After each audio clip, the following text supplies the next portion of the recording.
اعوذ باللہ من الشیطان الرجیم، بسم اللہ الرحمن الرحیم، السلام علیکم رحمۃ اللہ وبرکاتہ۔ جیسے کہ کل ہم نے سورہ بقرہ کی چند آیتوں کا ترجمہ تفسیر خلاصہ بیان کیا تھا، جس میں ارشاد ربانی ہو رہا تھا کہ اے ایمان والو، داخل ہو جاؤ پورے کے پورے اسلام میں اور مت چلو شیطان کے قدموں پر، بے شک وہ تمہارا کھلا دشمن ہے۔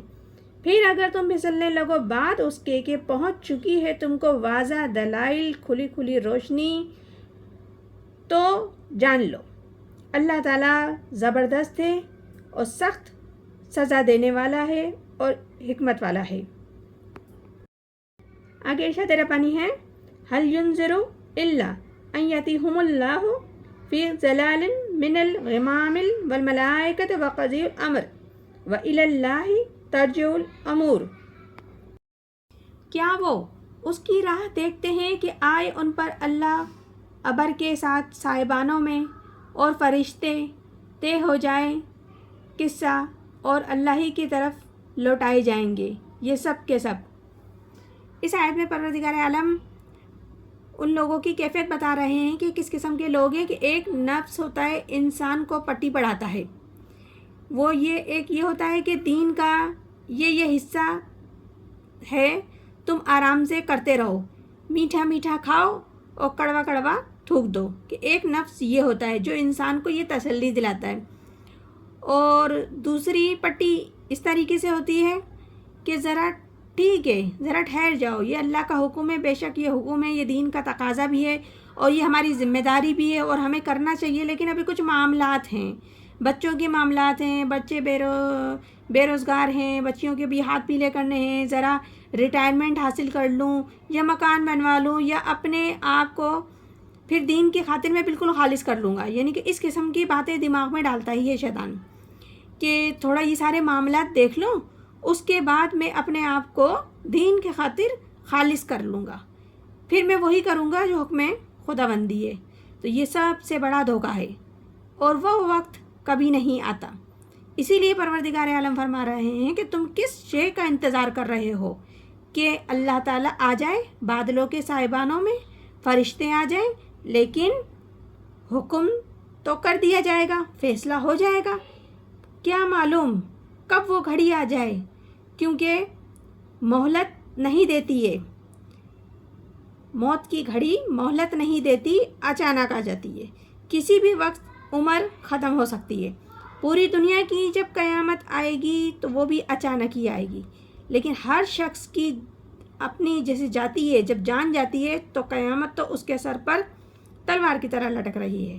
جو مر گیا اس کی قیامت آ گئی۔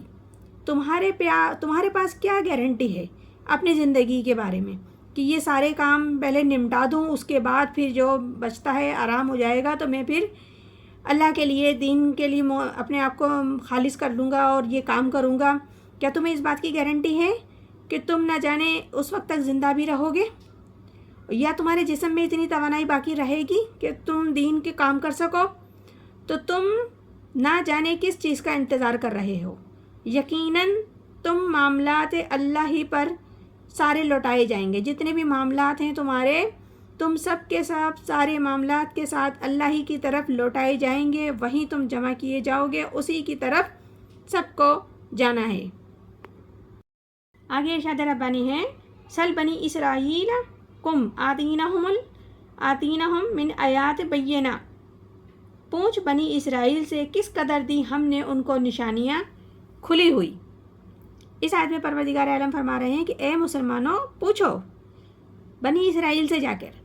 کہ ہم نے کتنی کھلی نشانیاں تمہیں دی تھیں، دیکھو تم بھی کہیں انہی کے راستے پہ نہیں چلنا مسلمانوں، جیسا کہ حضور اکرم صلی اللہ علیہ وآلہ وسلم نے فرمایا تھا کہ تم لازماً پیروی کرو گے اور چلو گے ان کے نقش قدم پر، یعنی کہ جن نقش قدم پہ بنی اسرائیل چلے تھے، یہ اہل ایمان والے بھی اسی نقش قدم پہ جا کر اور اپنے لیے جہنم خریدیں گے۔ یہ نبی صلی اللہ علیہ وسلم کی پیشن گوئی تھی اور انہوں نے فرمایا تھا یہ اس طریقے سے، وَمَن يُبَدِّلُ نِعْمَتَ اللَّهِ مِن بَعْدِ مَا جَاءَتْهُ فَإِنَّ اللَّهَ شَدِيدُ الْعِقَابِ۔ جو کوئی بدل ڈالے اللہ کی نعمت بعد اس کے کہ پہنچ چکی ہو وہ نعمت اس کو، تو اللہ تعالیٰ سخت عذاب دینے والا ہے۔ لیکن پروردگار عالم انہیں خبردار بھی کر رہے ہیں کہ دیکھو تم ان کے راستے پہ نہ چلنا، پھر ان کا حشر بھی دیکھ لو، ان کا انجام بھی دیکھ لو، لیکن اگر تم اختیار کرتے ہو وہی راستہ جیسا کہ انہوں نے کیا تھا کہ بدل ڈالی تھی نعمتیں، لیکن جو شخص بھی اللہ کی جو نعمتیں اس کے پاس آ گئی ہیں، کھلی کھلی واضح واضح روشن دلائل حقائق اس کے سامنے آ چکی ہیں، لیکن اس میں وہ تبدیلی کرتا ہے یا تحریف کرتا ہے یا اس میں تحریف کرتا ہے یا اپنے آپ کو بدل دیتا ہے، تو اس کے بعد کہ وہ نعمت اس کے پاس آ چکی ہے تو جان لو اللہ تعالیٰ پھر سزا دینے میں سخت ترین ہے۔ جیسے کہ مثال کے طور پر بنی اسرائیل کو توریت ملی تو چاہیے تھا اسے قبول کرتے، لیکن انکار کیا، پھر آخرکار کوہ طور کو ان کے اوپر گرانے کی دھمکی دی گئی۔ اللہ تعالیٰ کا کلام سننا چاہیے تھا، لیکن وہ اس میں شک و شبہات نکالنے لگے، تو پھر آخر بجلی سے ان کی ہلاکت ہوئی۔ دریا میں شگاف کر کے فرعون سے ان کو نجات دی تو احسان ماننا چاہیے تھا، مگر کیا کرا؟ گوسالہ پرستی شروع کر دی، جس پر سزائے قتل دی گئی ان کو، اور منت سلوہ ان کو اتارا تو ان کو شکرانہ ادا کرنا چاہیے تھا، لیکن انہوں نے نہیں کرا۔ اور پھر ان کے اوپر پروردگار نے انبیاء علیہ السلام کا ایک سلسلہ جاری رکھا،